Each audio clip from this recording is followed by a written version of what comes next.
Welcome, I'm Tatiana Darzi. In January of this year, WHO Director General Tedros praised China for sharing information on the CCP virus in a timely and transparent manner. However, internal documents show that other WHO officials complained privately in meetings that China delayed releasing information and did not provide them with enough data to assess the spread of the virus. In January this year, the World Health Organization praised China for sharing information about the epidemic in a timely and transparent manner, but an article published in the Associated Press on June 2nd tells a different story. The WHO publicly praised China at the early stage of the outbreak of the CCP virus, but recordings of internal WHO meetings obtained by AP suggested that WHO officials were lauding China in public because they wanted to coax out more information. However, the WHO officials privately complained in meetings the week of January 6th that China was not sharing enough data to assess how effectively the virus spread between people or what risk it posed to the rest of the world, costing valuable time. Dr. Gaudenn Gallia, the World Health Organization representative in China, said in an internal meeting, "We're currently at the stage where, yes, they're giving it to us 15 minutes before it appears on CCTV. We're going on very minimal information," said American epidemiologist Maria von Kerkhove, now WHO's technical lead for COVID-19, in one internal meeting. "It's clearly not enough for you to do proper planning." The AP reported that although the CCP claimed to provide information to the WHO and the world in the most timely manner, the recordings suggest that rather than colluding with China, the WHO was itself kept in the dark as China gave it the minimal information required by law. However, the agency did try to portray China in the best light without provoking the CCP, likely as a means to secure more information about the genetic map and the numbers of infected patients. But the agency was afraid of being cut out of the information sharing process and to bringing troubles to Chinese scientists. The Director General of the WHO, Tedros Adhanom Ghebreyesus, is now facing an international independent investigation for delaying the announcement of a global public health emergency, the result of his continuous praises of the CCP. Critics believe that the leaking of these internal documents at this time means the agency is trying to absolve itself from any responsibilities. The main purpose of the WHO, generally speaking, should be to urge every country to publish such data on epidemics. Now, it's true, from a common sense point of view, it's a dereliction of duty. The editor of the magazine China in Perspective, Chen Kuide, believes that it is reasonable for the WHO officials to want to be cut off from Tedros. They are trying to separate the reactions from the actions of Tedros, and I think it's reasonable to separate these. Everyone has seen clearly the actions of Tedros. It was out of line. We can also reasonably suspect that he colluded with the CCP and had given some interests. Through investigations and the internal documents of the WHO, the AP found out that the delay of the CCP worsened the pandemic by 200 times. 3 Chinese laboratories, the Wuhan Institute of Virology, the Chinese Center for Disease Control and Prevention, and the Chinese Academy of Medical Sciences, obtained the sequence of the CCP virus on January 2nd, 3rd, and 5th, respectively. However, the CCP kept it under strict control and did not make it public. On January 11th, the Shanghai Public Clinical Health Center, led by famed virologist Zhang Yongzhen, published the sequence of the CCP virus on virological.org. The CCP was then forced to provide the sequence to the WHO. The next day, Zhang Yongzhen's lab was shut down with the excuse of renovation. The documents indicated that the CCP delayed at least another 2 weeks before providing specific data on the patients and cases of Wuhan pneumonia to the WHO. Between the day the full genome was first decoded by a Chinese government lab on January 2nd and the day the WHO declared a global emergency on January 30th, the outbreak spread by a factor of 100 to 200 times. U.S. President Donald Trump criticized the WHO for being China-centric and announced permanent suspension of funding and withdrawal from the WHO as a member state. Tedros decided to praise the United States on June 1st for its tremendous and generous contribution to global health in an attempt to save the relationship between the two. The Chinese CDC tested nearly 9.9 million people in Wuhan for the CCP virus and claimed there were no confirmed cases. However, they also said there were 300 asymptomatic carriers in the city. Despite these claims, Wuhan residents are skeptical because the lockdown remains in place and schools remain closed. The results from mass nucleic acid testing in Wuhan City, Hubei province were published by authorities on June 2nd.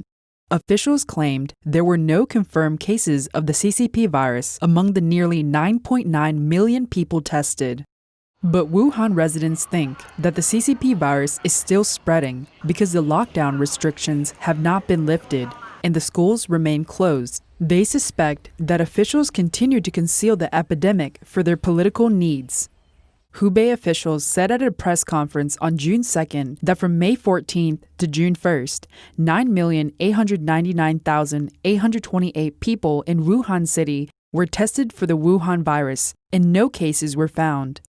Only 300 asymptomatic carriers were detected, with the detection rate being 1 in every 3,000.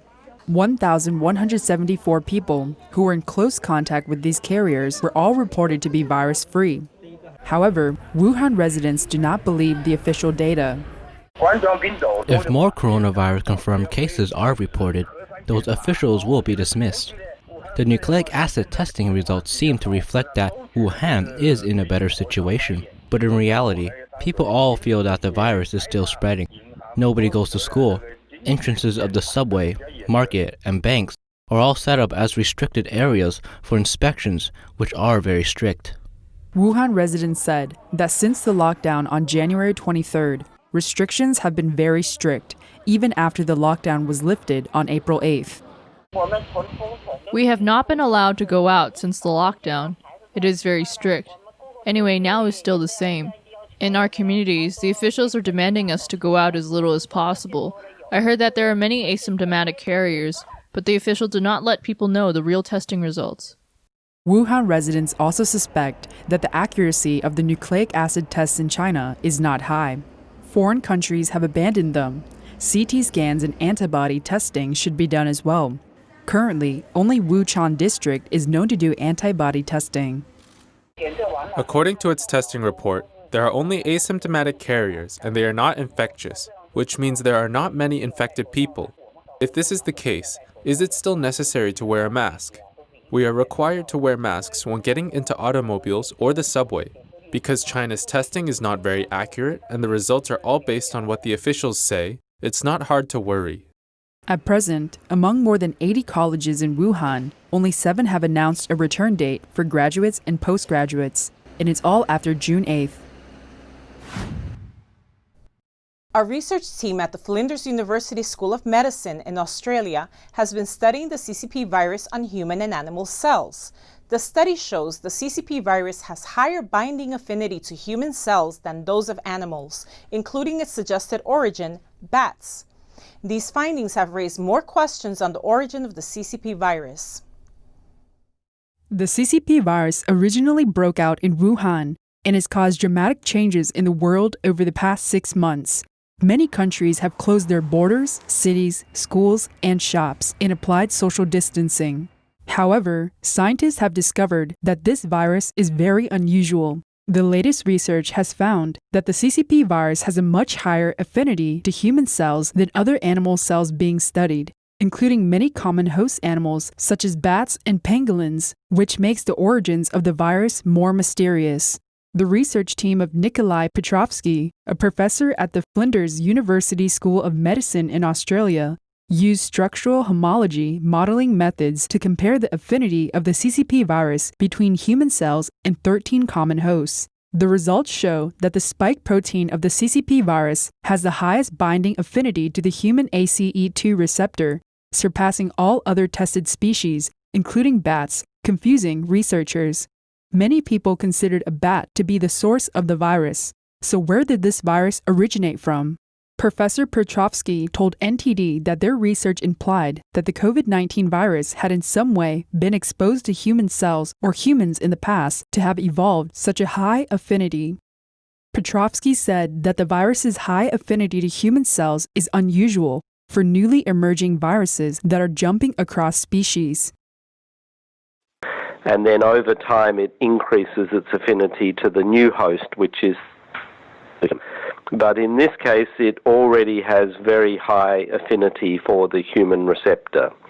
So that was the surprising part of the finding.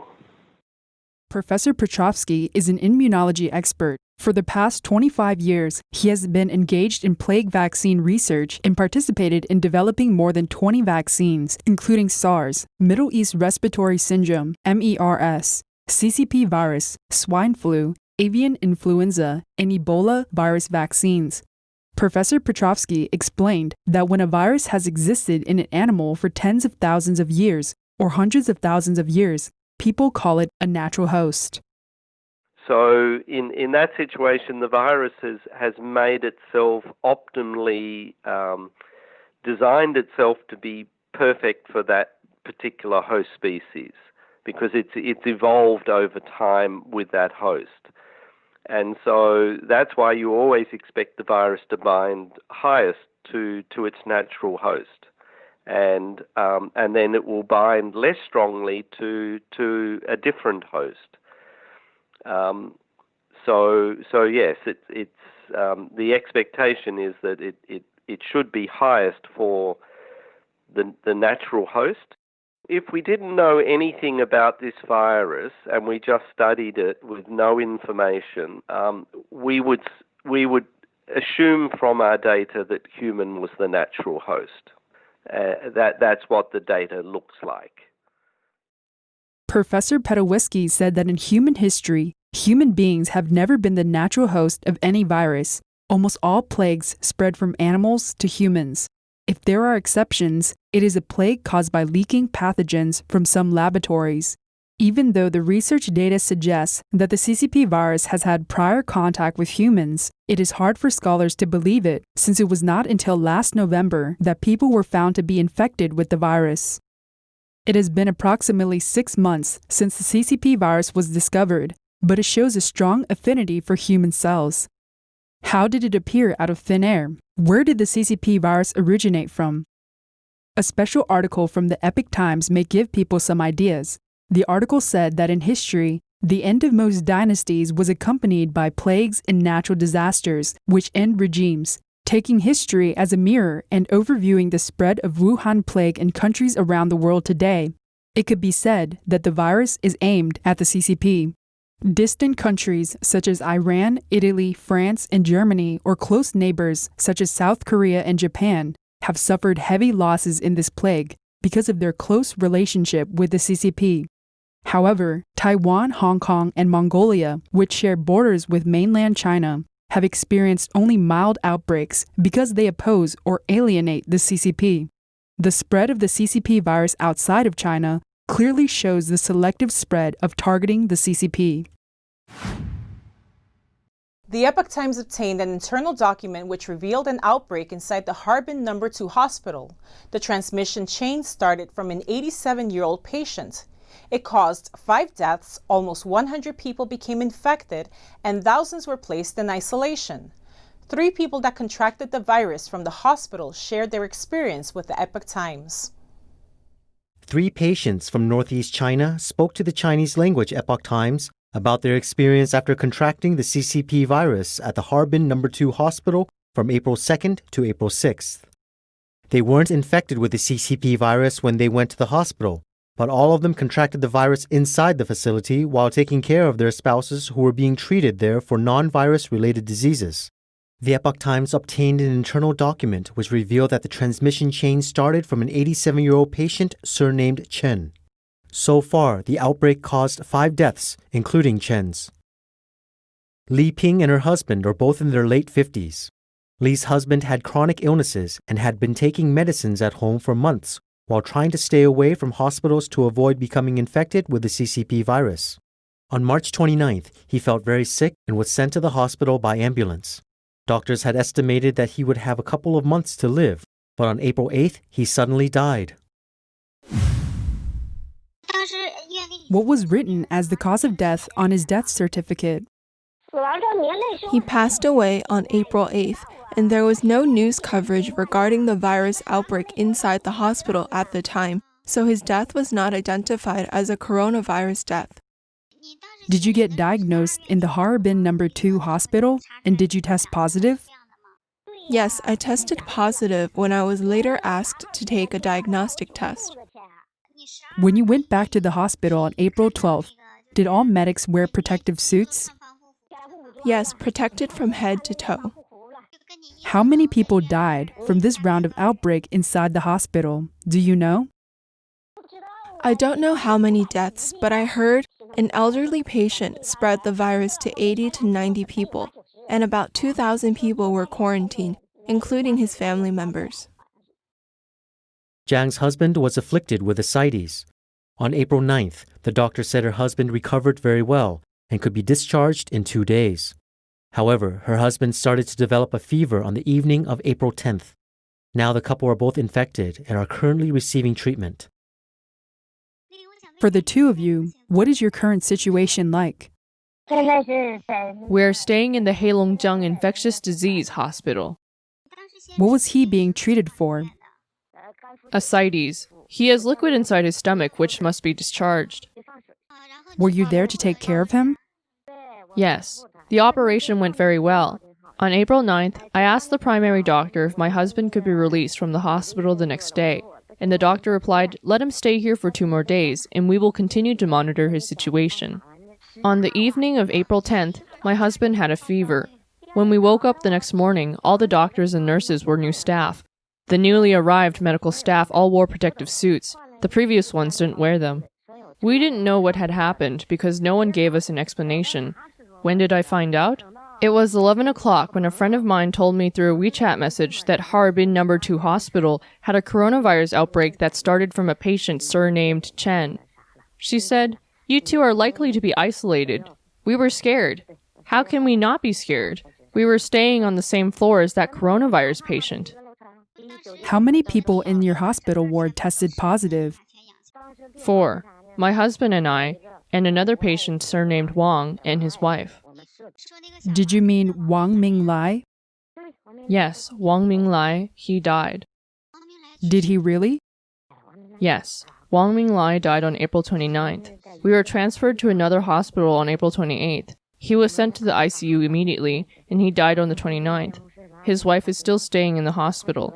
She is extremely sad. It's been almost a month, and she has not been discharged from the hospital yet. Zhou Yang's wife, Duan, has been receiving treatment at Harbin No. 2 hospital for dementia since March 28th.